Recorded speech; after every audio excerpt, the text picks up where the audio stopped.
We start this hour with President Donald Trump, who has pulled the United States out of the UN Culture and Education Agency known as UNESCO, repeating a move he had already ordered during his first term in office, which had been reversed under Joe Biden's administration. The withdrawal from the Paris-based agency, which was founded after World War II to promote peace through international cooperation in education, science and culture, will take effect on the 31st of December 2026.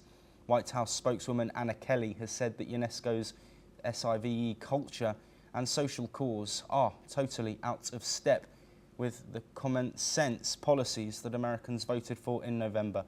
The State Department also said that remaining in UNESCO was not in the national interest, accusing it of having an agenda that was against the America First foreign policy. UNESCO chief Audrey Azoulay said she deeply regretted Trump's decision, but that it was expected and that UNESCO has prepared for it.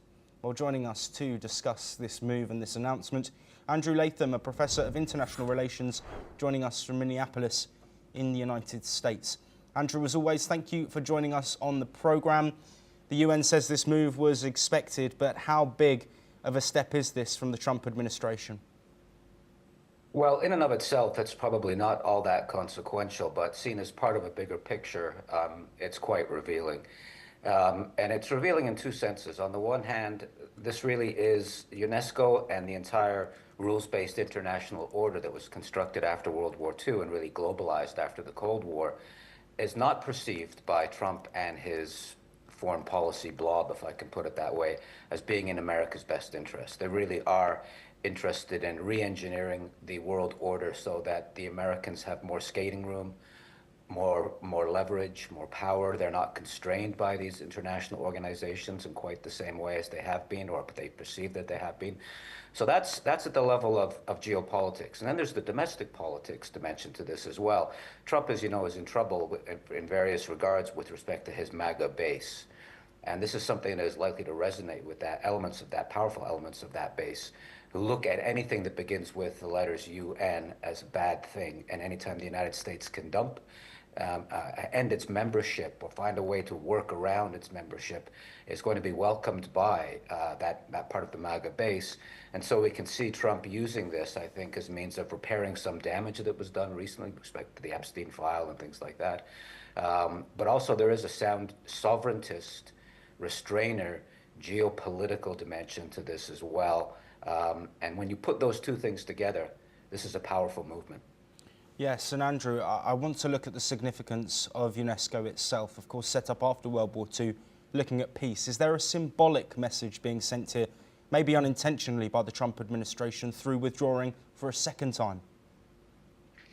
Yeah, I think the message is not that the U.S. doesn't want peace. I mean, it wants peace on its terms, obviously. I think the message rather is that UNESCO is pushing progressive politics on a global scale. And that just rubs the Trump camp, the MAGA camp, the wrong way. The entire, to use the Americanism, DEI side of things. It really is a left-wing. It's perceived to be by the Trump gang as pushing a left-wing Western progressive agenda on the global scale. It embodies that, it reflects that, and therefore is anathema to the Trump administration and its supporters around the country and indeed around the world. It's to be expected because it happened once before, and then President Biden reversed it.